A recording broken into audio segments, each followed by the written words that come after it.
Drop it. Drop it. Long ball. Oh, this is too much fun.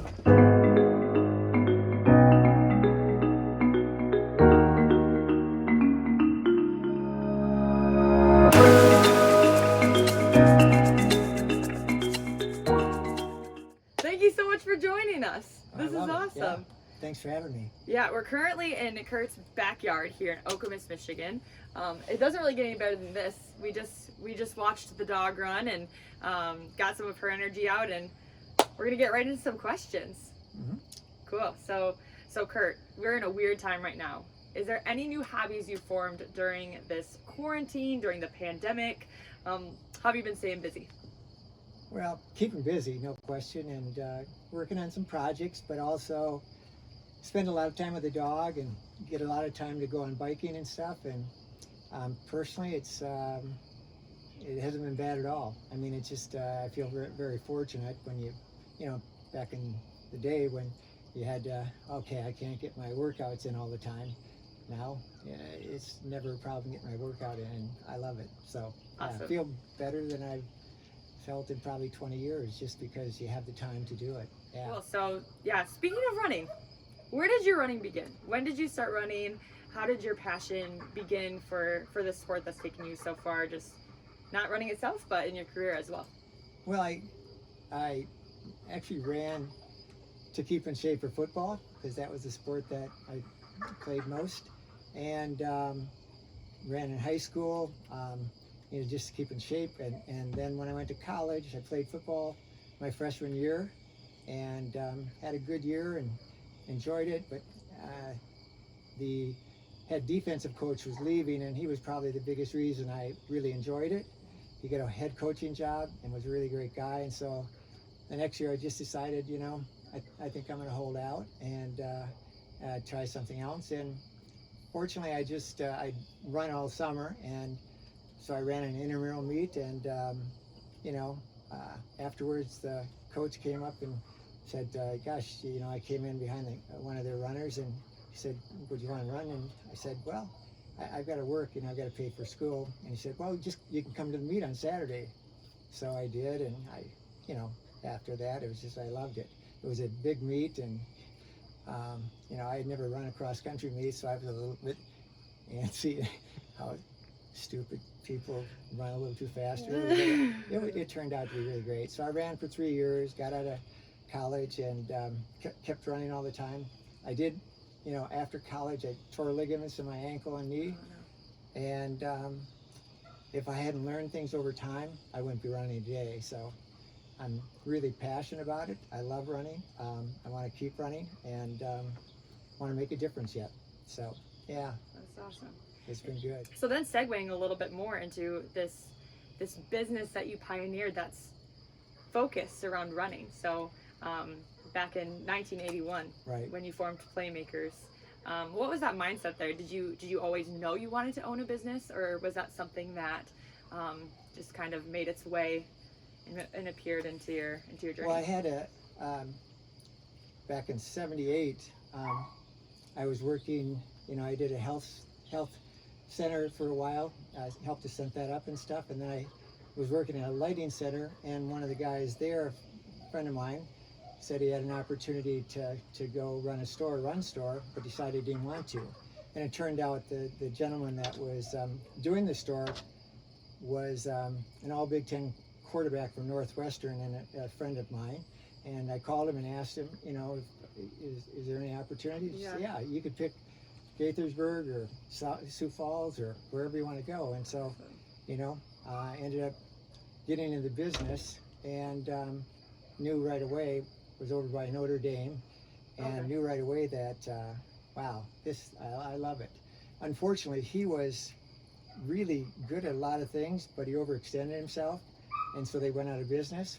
And I was fortunate, it took a while, but to talk Adidas in and to talk them all in, and finally get a chance to open up in the Meridian Mall. And so we moved over from south, you know, from Ann Arbor to our current location. And from there, it just kind of took off, and it was certainly a good time, the running boom. It was just so many good things happening then, and it's just that you go to the shows, and it was really a blast, and we were really, really fortunate to have a great staff right out of the blocks, and they kept building it better and better too. So yeah. So Okamus, what drew you to Okamus? Well, that was it. Just having the store here, and for me, my parents had a business a long time ago, and they drive 20 minutes across town every day, and this is about 4 minutes, and I like that a lot. Yes, nice. So it's worked out really well. So Curt, you mentioned the running boom. How have you watched running evolve since the time that Playmakers came to life to where we are now? Well, I mean, it really was a boom. There was no question. We just had back in the day, everybody had basic shoes, and wasn't any fancy shoes, and all of a sudden it's like it just exploded. And being at that time, and when certainly Asics and Nike and a number of the companies blew it up, Nike probably was the biggest, and all of a sudden, we had these big conventions in Chicago and in Georgia and stuff, and and we'd take a lot of the staff down to those, and I think that really helped a lot.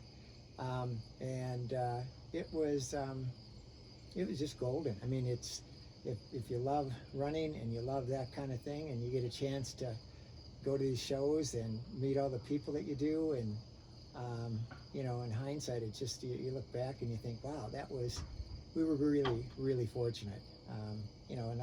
Not many people, get a chance to get on something like that and to run with it for a long time. And like I said, we had so many staff, and that now have gone on to, we probably had 50 staff members or more in the industry now, and that's just been really gratifying. So yeah, really, really fortunate.